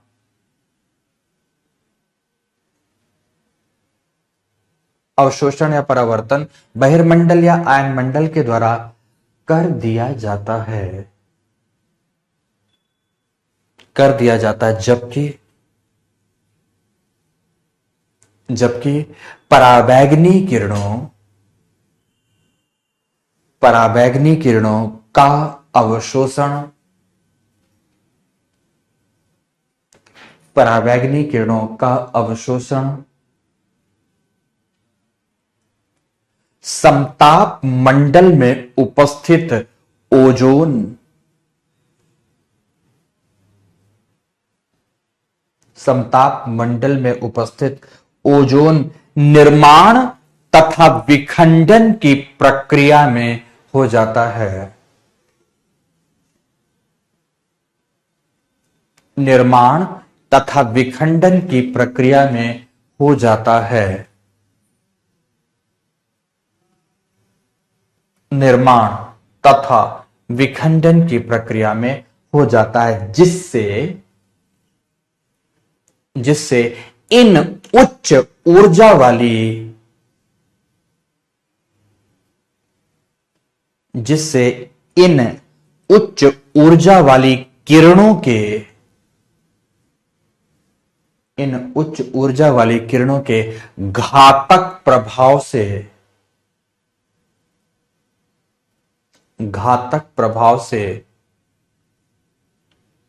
से पृथ्वी पर पाए जाने वाले, घातक प्रभाव से पृथ्वी पर पाए जाने वाले जैव तंत्र की रक्षा हो पाती है, रक्षा हो पाती है। पूर्ण विराम, पूर्ण विराम। पैरा चेंज करते हुए दृश्य प्रकाश, विजिबल रेज, दृश्य प्रकाश किरण 7 रंगों का संयुक्त रूप है, 7 रंगों का, 7 कलर्स, 7 रंगों का संयुक्त रूप है। अब सब लोग अपनी अपनी कॉपी में लिख लो, बैगनी, जामुनी, नीला, हरा, पीला, नारंगी, लाल, 7 रंगों का संयुक्त रूप है, जिसकी तरंग दैर्घ्य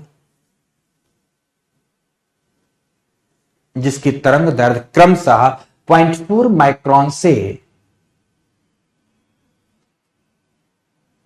0.4 माइक्रोन से 0.7 माइक्रोन, 0.7 माइक्रोन के मध्य पाई जाती है,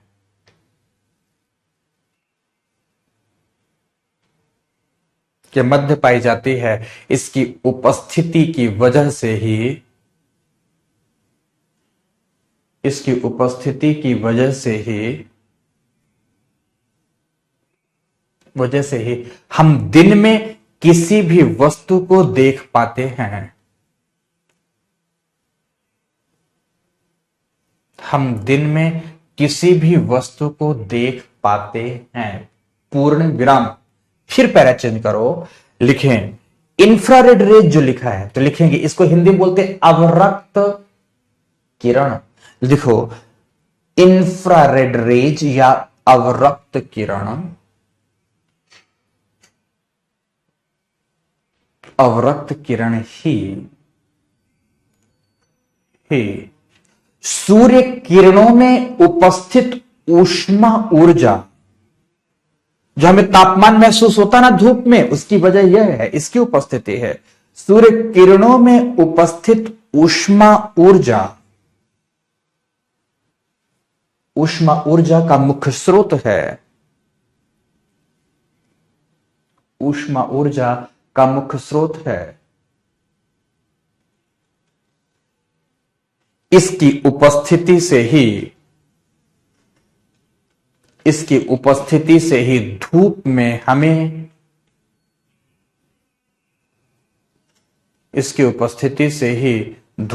हमें ताप की अनुभूति होती है। ताप की अनुभूति होती है।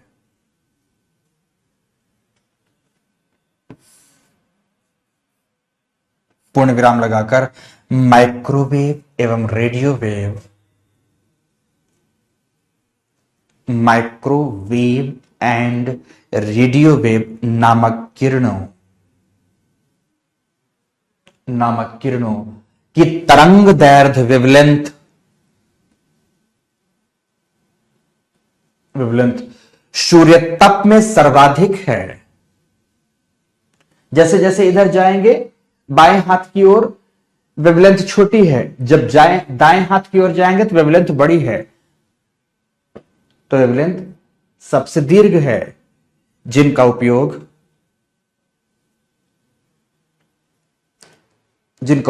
इलेक्ट्रॉनिक्स एवं वैज्ञानिक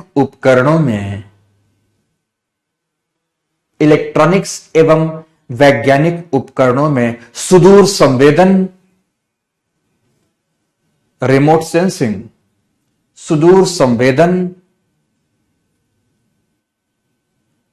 एंड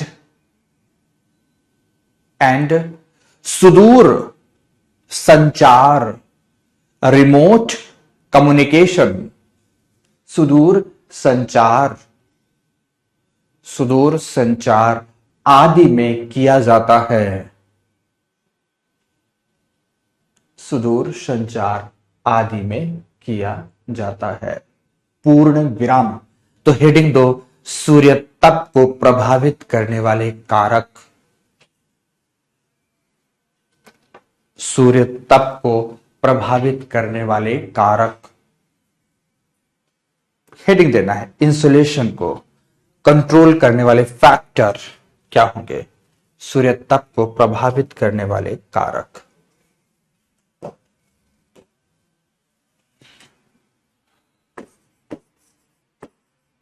सूर्य तप को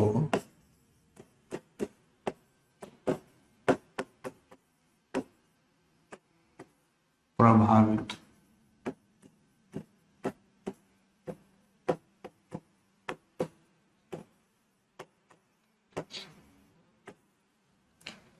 करने वाले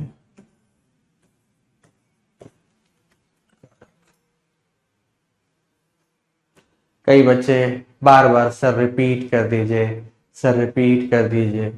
मैं जानता हूं इंटरनेट की समस्या की वजह से, किसी भी वजह से, मैं वैसे भी इतना स्लो स्पीड बोलता हूं कि रिपीट की जरूरत नहीं होती। मित्रों, मैं आपको सच बता दूं, जब मैं एक बार बोल दिया ना तो मुझे याद नहीं रहता मैंने बोला क्या है। देखो, पीछे हम जैसे आगे बोलते जाते हैं और दिमाग आगे की बातों को फ्रेम करता जाता है, पीछे भूलता जाता है। ऐसा तो कुछ है नहीं कि लिखा हुआ रखा है मेरे सामने, कॉपी बनी हुई रखी है, कोई किताब रखी है तो मैं उसे पढ़ पढ़ के बाँच बाँच कर आपको बता रहा हूं तो रिपीट करता रहूं। इसलिए ध्यान से सुना करें, ध्यान से मित्रों समझा करें। सूर्य तप को प्रभावित करने वाले कारक में सबसे पहला है सूर्य किरणों का झुकाव। Inclination of sun rays. सूर्य किरणों का झुकाव। Inclination of sun rays. अब यहां समझना भी है, बिंदु भी लिखना है। Inclination of sun rays. अब देखो क्या है, जैसे समझना, यहां समझना कि माना कि ये है हमारी पृथ्वी की सतह, ये है हमारी पृथ्वी की सतह, ये है हमारी पृथ्वी की सतह। छोटा बना देते हैं।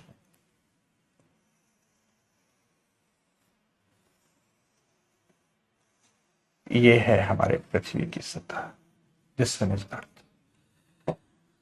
और अर्थ के साथ ध्यान से दिस वन, अर्थ के साथ इधर की ओर आओ, इधर की ओर आओ। यह है हमारे भगवान सूर्य,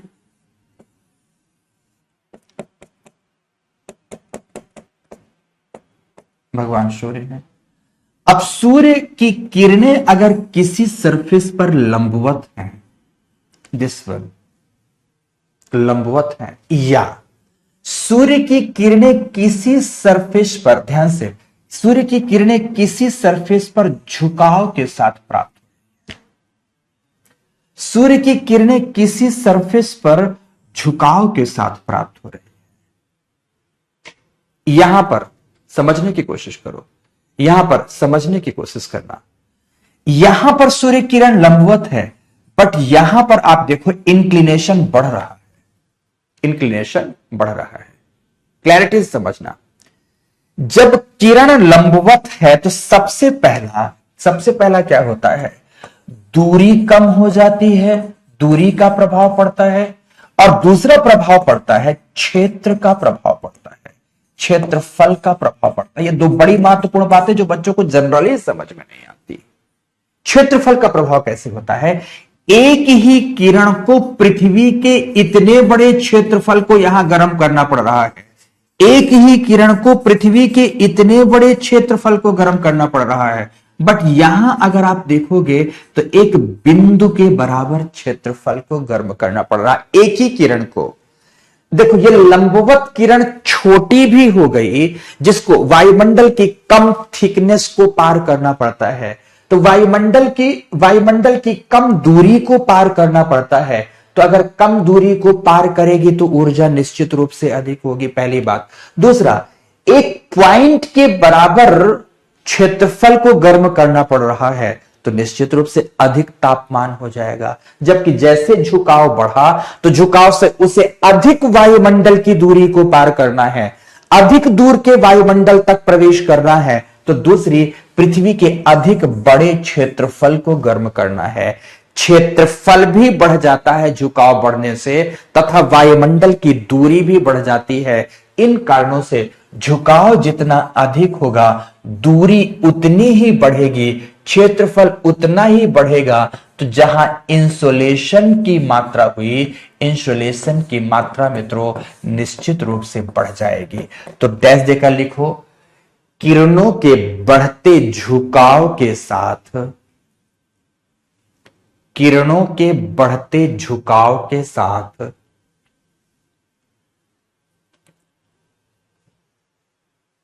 के साथ सूर्य किरणों के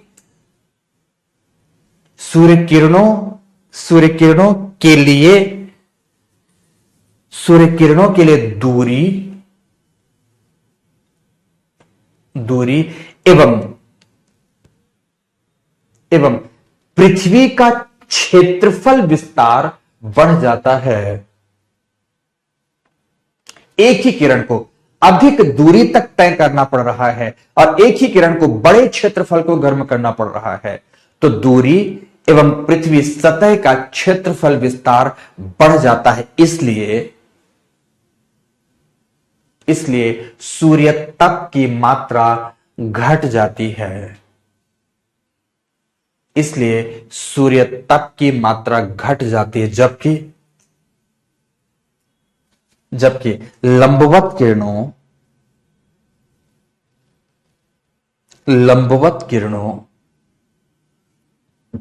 के लिए वायुमंडलीय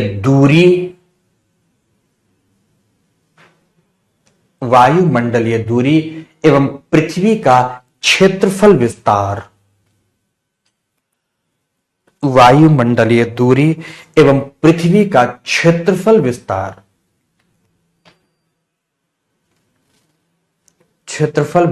दोनों ही कम हो जाता है, इसलिए सूर्य तप की प्रभाविता सूर्य तप की प्रभाविता बढ़ जाती है, बढ़ जाती है। पूर्ण विराम। पहली बात फिनिश। अब दूसरी बात देखो,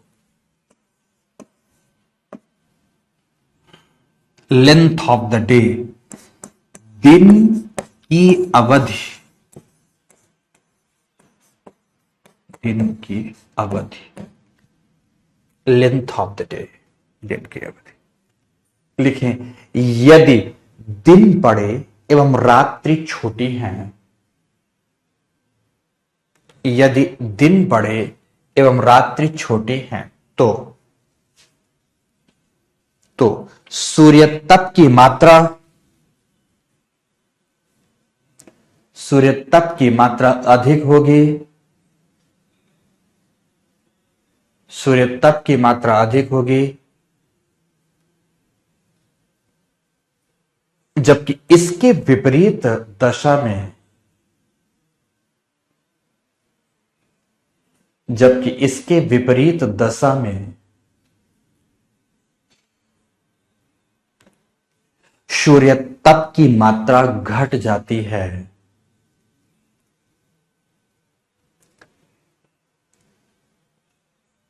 सूर्य तप की मात्रा घट जाती है। तीसरा बिंदु लिखो, इफेक्ट ऑफ द एटमॉस्फेयर, वायुमंडल का प्रभाव,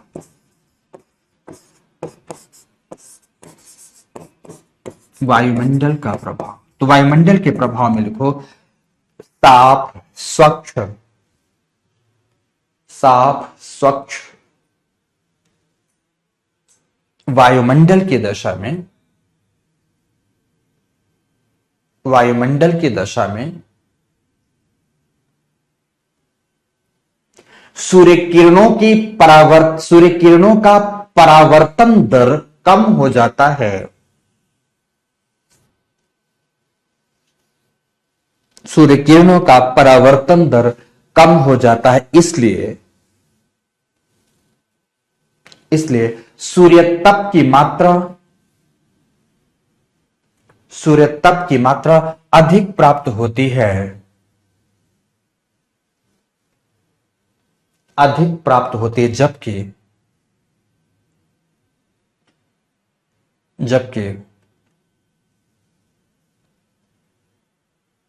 जबकि धुंधले वायुमंडल, धुंधले धूल भरा वायुमंडल हो, धुंधले वायुमंडल में सूर्य तप की मात्रा घटती है, सूर्य तप की मात्रा घटती है। चौथा नंबर, इफेक्ट ऑफ क्लाउड, बादलों का प्रभाव, इफेक्ट ऑफ क्लाउड, बादलों का प्रभाव। डैश देकर इफेक्ट ऑफ क्लाउड में लिखो, बादल, बादल सूर्य किरणों के प्रवेश में बाधा उत्पन्न करते हैं। इसीलिए देखो, कई दिनों तक अगर बादल छाया तो ठंडी हो जाती है, बाधा उत्पन्न करते हैं। इसलिए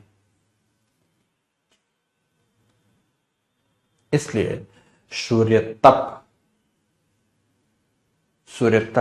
की मात्रा घट जाती है, की मात्रा घट जाती है। पूर्ण विराम। अक्षांशों का प्रभाव, इफेक्ट ऑफ लैटिट्यूड्स, अक्षांशों का प्रभाव, अक्षांशों का प्रभाव। तो डैश देकर लिखो,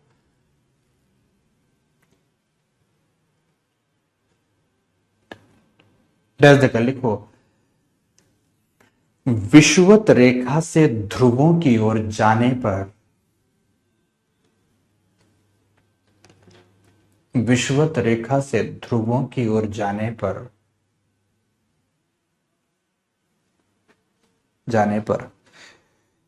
सूर्य तप की मात्रा में निरंतर,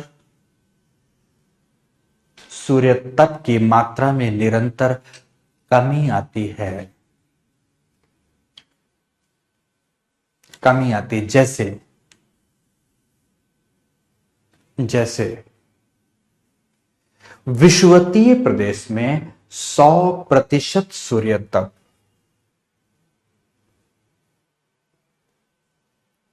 विषुवतीय प्रदेशों में 100% सूर्य तप,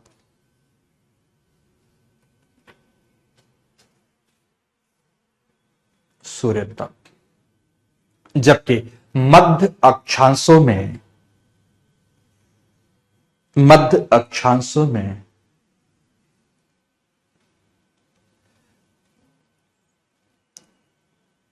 80 से 60%, 80 से 60% एवं ध्रुवों में 40% सूर्य तप ही प्राप्त होता है।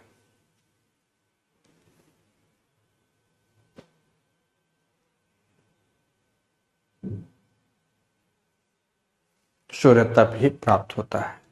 तो छठवां बिंदु, इफेक्ट ऑफ एलिवेशन मीन्स तुंगता का प्रभाव, तुंगता लिख सकते हैं, तुंगता। तुंगता को आप तुंगता शब्द को ऊंचाई लिख सकते हो, ढाल लिख सकते हो, जो लिखना हो वो लिख दो। ढाल लिखो, ऊंचाई का प्रभाव,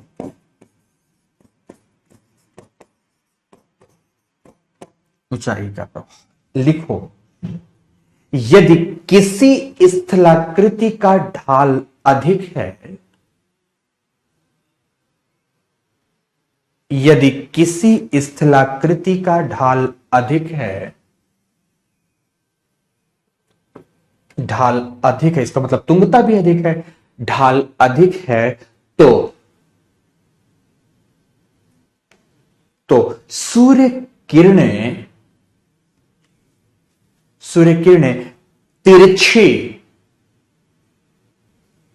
तिरछी प्राप्त होती हैं, सूर्य किरणें तिरछी प्राप्त होती हैं एवं तिरछेपन की वजह से, शानदार लाइन लिखा रहा हूं, ध्यान रखना, तिरछेपन की वजह से प्रति इकाई किरण को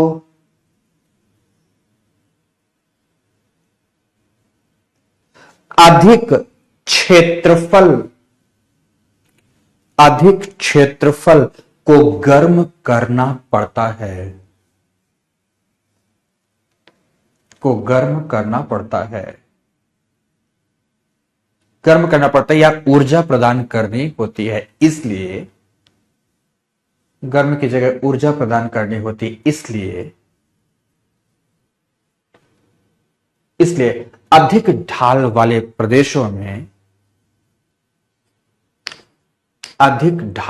प्रदेशों में सूर्य तप की मात्रा घटती जाती है,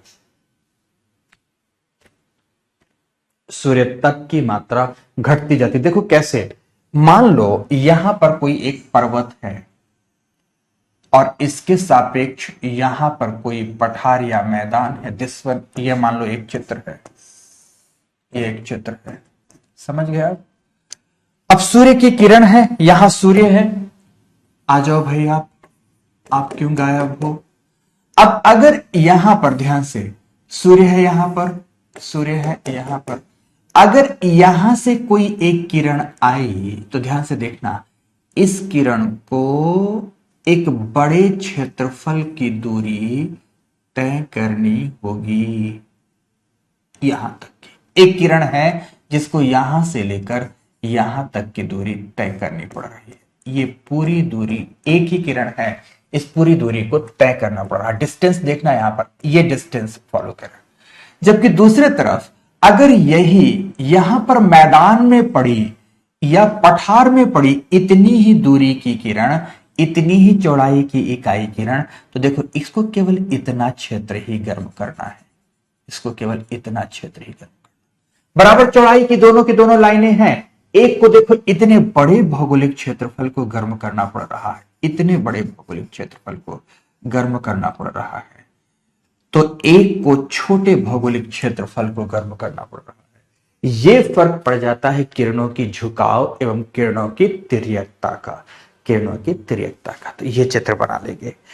तो तुंगता का प्रभाव हो गया, ढाल का प्रभाव हो गया, कुछ इस प्रकार से पड़ता है। तो लिखो इफेक्ट ऑफ सन स्पॉट, सातवें नंबर पर नहीं लिखा था, इफेक्ट ऑफ सन स्पॉट नहीं लिखा था, छठवां बिंदु में ये आपके लिए पर्याप्त है, पर्याप्त है। तो लिखिए, एक बिंदु जरूर लिख लें, सूर्य एवं पृथ्वी के मध्य की दूरी। सातवें बिंदु में ये लिख लें, सूर्य एवं पृथ्वी के मध्य की दूरी, सूर्य एवं पृथ्वी के मध्य की दूरी। अब इसे समझने के लिए क्या करेंगे आप? इसे समझने के लिए आप सभी के सभी जानते हैं कि हमारी पृथ्वी सूर्य की परिक्रमा दीर्घवृत्तीय कक्षा में करती है। सूर्य की परिक्रमा कैसी कक्षा में करती है? इलिप्टिकल पाथ में करती है। इलिप्टिकल पाथ में परिक्रमण करती हुई एक बार तो सूर्य के समीप होती है, तो एक कालखंड विशेष में सूर्य से अधिक दूरी पर होती है। माना कि ये ऐसा कालखंड है जब सूर्य से पास है हमारी पृथ्वी, जब सूर्य से पास होती है तो इस स्थिति को आप सभी जानते हैं, उपसौर कहते हैं, जिसे इंग्लिश में पेरीहेलियन कहा जाता है, पेरीहेलियन कहा जाता है। जबकि जब दूर होती है तब इसे अपसौर कहते हैं, अर्थात अपेहेलियन के नाम से जाना जाता है। तो जब दूरी अधिक होगी तो सूर्य तप कम होगा, जब दूरी कम होगी तो सूर्य तप अधिक होगा। तो लिखो पृथ्वी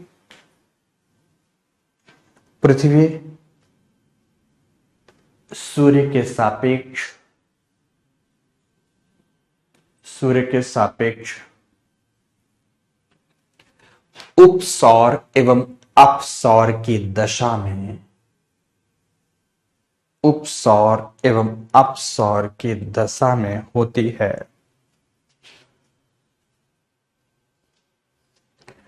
उपसौर एवं अपसौर की दशा में होती है। पूर्ण विराम लगाकर, उपसौर में सूर्य से समीपता की वजह से, उपसौर में सूर्य की समीपता के वजह से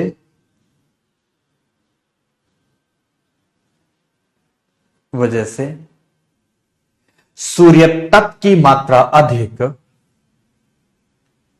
सूर्य तप की मात्रा अधिक, जबकि अपसौर में बढ़ी हुई दूरी के वजह से, बढ़ी हुई दूरी के वजह से दूरी की वजह से सूर्य तप की मात्रा भी, सूर्य तप की मात्रा भी घट जाती है, घट जाती है। पूर्ण विराम, पूर्ण विराम। तो ये तमाम बातें हैं दोस्तों, ये तमाम बातें हैं, है ना, कि सूर्य तप हमने आज की कक्षा में पढ़ा। सूर्य तप क्या है, सौर स्थिरांक क्या है, सूर्य तप में कौन कौन सी ऊर्जा किरणें उपस्थित होती हैं, सूर्य तप को प्रभावित करने वाले कारक क्या क्या है।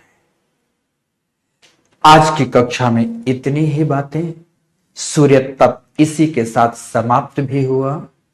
अगली कक्षा जो हमारी नेक्स्ट कल होने जा रही है, कल हम लोग बेसिकली एक जबरदस्त टॉपिक पढ़ेंगे, बहुत ही जबरदस्त समझने का टॉपिक होगा, जिसमें हम लोग हीट बजट या एनर्जी बजट के नाम से, ऊर्जा संतुलन या ऊर्जा बजट के नाम से टॉपिक को जानते हैं।